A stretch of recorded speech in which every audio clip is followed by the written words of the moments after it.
Natay bagong gipicturean karon mga bossing, mao ni siya ang 2019 Toyota Avanza E-variant manual transmission.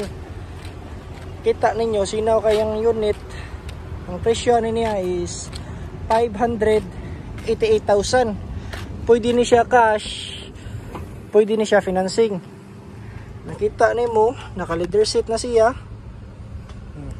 Naka dual aircon, naka touchscreen, and also naka rear cam.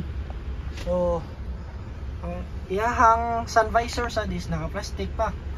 So if ikaw itong nangita og manual transmission nga 7 seaters para imuha na ni signaw ang unit, pwede ni siya cash, pwede financing.